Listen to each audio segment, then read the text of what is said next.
Bienvenue pour cet instant de parole de la vie éternelle avec Marc Joseph. Nous sommes aujourd'hui le 24 juin, 24 juin 2024, et je suis là pour te dire, pour te rappeler que ce jour est pour toi un jour de grâce, pour te rappeler que tu n'es jamais tout seul. Comme nous avons dit hier, Jésus ton sauveur te garde. Alors, pas de panique. Jésus-Christ est avec toi. Le Maître est là. Le Sauveur est là. Il est capable d'apporter la consolation, de guérir, de sauver.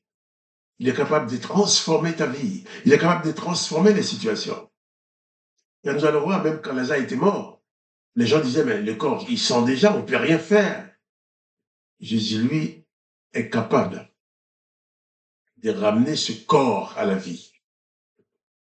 Et je ne connais pas ta situation particulière, mais je te dis seulement, quelle que soit cette situation, le Seigneur Jésus-Christ a le pouvoir de t'en sortir.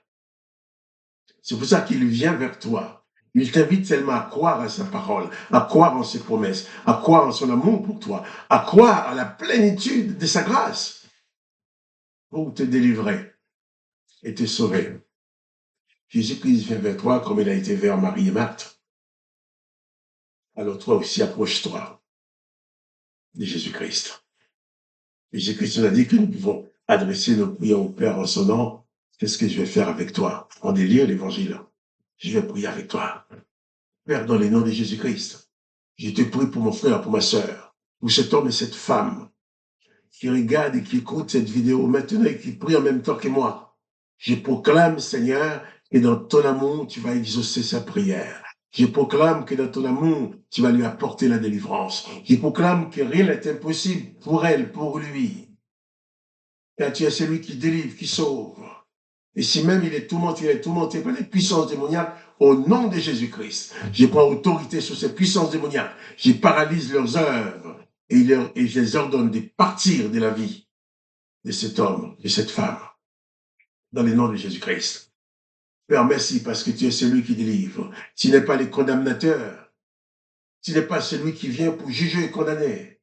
Mais tu envoies ton Fils afin que quiconque croit en lui ait la vie éternelle. Il a même dit qu'il n'est pas venu pour juger et condamner, mais pour sauver. Alors, je te demande de bien vouloir sauver mon frère, sauver ma sœur qui écoute cette vidéo maintenant. Sauve-le, sauve-la de ses détresses. Et je te demande cela dans le nom de Jésus-Christ. Amen. Nous allons reprendre la lecture de Luc chapitre 11, Jean chapitre 11, excusez-moi. Jésus est arrivé dans le village. Il était en dehors du village. Marie se présente devant lui parce que sa sœur lui a dit que le maître était là. Marie va lui dire, bien, si tu avais été là, mon frère ne serait pas mort. Mais tu n'étais pas là.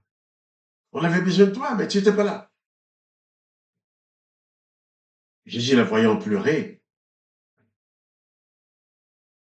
et les Juifs qui étaient avec lui, avec elle, Jésus frémit dans son esprit et tout ému. Jésus ému de compassion devant la misère, la douleur, la souffrance de ces hommes et ces femmes qui étaient là. Et il dit, où l'avez-vous mis? Jean 11, verset 34. Où l'avez-vous mis? Seigneur, lui répondit-il, viens et voir. Jésus pleura. Jésus pleura. Un verset de la Bible, un verset de l'Évangile qui se compose de deux mots. Jésus pleura.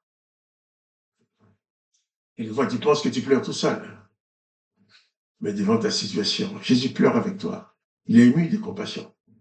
Il comprend ta situation. C'est pour ça qu'il veut toujours intervenir pour te sauver. Et Jésus pleura de voir la peine de ces gens, tout en sachant qu'il allait ressusciter Lazare, mais il a compris qu'il y avait une souffrance qui était là. Il y avait la douleur qui était là. Il y avait le malheur qui était là. Et Jésus ne pouvait pas rester indifférent à la souffrance de Marie et de tous ses amis et familles qui étaient là en train de souffrir avec eux. Tu m'aurais dit, Jésus, c'est qu'il va ressusciter, il n'a rien à faire. Non. Même s'il sait qu'il va te délivrer, il voit tes souffrances, il est ému de compassion, il t'aime, il est en empathie avec toi. Jésus ressent ce que tu ressens. Jésus sent ce que tu sens. Jésus souffre de ta souffrance. Et il dit, vous l'avez vomi, vous l'avez vomi. Les autres vont répondre, bien, Seigneur, viens et voir. Les pleurs de Jésus étaient peut-être non seulement pour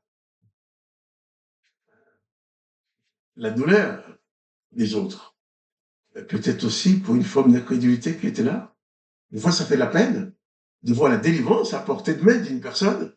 Jésus-Christ est là pour sauver, pour guérir, pour délivrer. Et la personne dit non, moi, j'ai pas besoin de Jésus-Christ, je ne veux pas de Jésus-Christ. Moi aussi, quand je vois ça, ça me fait de la peine. Ça me fait pleurer aussi. Mais Jésus était capable de pleurer avec ces gens-là. Et Jésus pleure avec toi. Jésus souffre avec toi. Jésus ne t'abandonne pas parce que tu es déprimé, découragé. Jésus ne t'abandonne pas parce que tu es en détresse. Il comprend sa détresse, ta détresse. Il est ému de compassion. C'est pour ça qu'il veut le sauver. Jésus pleura. Sur quoi? Les Juifs dirent, voyez comme il l'aimait. Moi, je dirais plutôt, voyez comme il l'aime. Voyez comme il les aime. Mais les gens croyaient que Jésus pleurait des douleurs de la mort de Lazare parce que Lazare, il n'allait plus voir son ami Lazare. Non, Jésus pleura de voir la douleur de Marthe, de Marie et de tous les autres Juifs qui étaient là avec lui en train de pleurer la mort de Lazare. Jésus n'a pas pleuré la mort de Lazare, il a pleuré la douleur et la souffrance de la famille et des amis qui étaient là. Et quelques-uns d'entre eux dire, lui qui a ouvert les yeux des aveugles, ne pouvait-il pas faire aussi que cet homme ne meure point? Ah, les autres portent leur jugement. Alors pourquoi il ne l'a pas fait? Il est capable de le faire, il est de mauvaise volonté. Non, Jésus sait ce qu'il fait.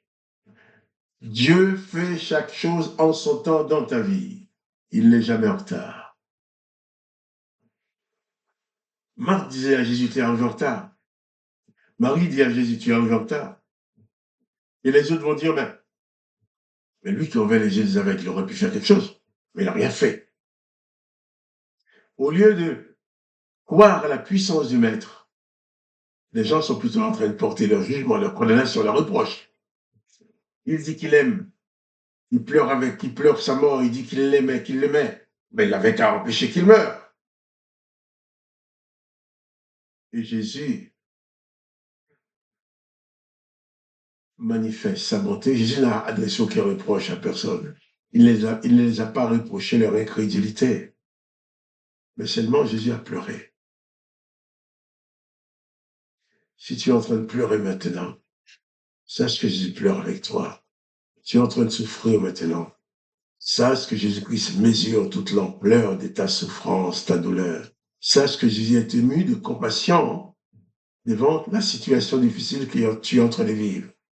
C'est pour ça qu'il te dit, je suis avec toi, pas de panique. C'est pourquoi qu'il te dit, je t'aime et je veux que tu sois heureux, je veux que tu sois sauvé. C'est pour ça qu'il dit que le Père a tant aimé le monde qu'il a envoyé son Fils unique sur la terre. Jésus-Christ ne restera jamais indifférent à tes situations, indifférent aux différentes situations de ta vie. Alors, ouvre ton cœur à Jésus-Christ. Laisse-le entrer dans ta vie. Fais de lui ton sauveur, ton maître. Fais de lui celui qui dirige ta vie, le directeur de ta vie. Fais de Jésus celui qui reçoit toute la gloire et l'honneur de ta vie. Fais de Jésus-Christ ton sauveur, ton maître, ton ami. Jésus était l'ami de Marthe, l'ami de Marie, l'ami de Lazare. Possibilité d'avoir un nouvel ami, mais un vrai ami. Un vrai ami qui ne t'abandonnera jamais, qui ne te trahira jamais. Un vrai ami qui est capable de tout faire pour toi. Deviens ami de Jésus-Christ. Deviens ami avec lui. Fais-lui confiance. Reçois sa présence dans ta vie. Et pas de panique. Nous allons continuer demain la lecture, l'histoire. Nous allons tout doucement pour essayer de tout comprendre. Mais c'est tellement vaste, on finira jamais de tout comprendre. Mais Jésus-Christ dit seulement, s'il est venu sur la terre, c'est parce qu'il t'aime, il veut que tu sois sauvé, toi personnellement. Alors sois conscient de sa présence dans ta vie. Et bannis la peur, la terreur, la panique. Bannis le découragement et la déprime. Et à chaque circonstance de ta vie, Jésus détient une solution pour toi. Que le nom de Dieu le Père soit béni.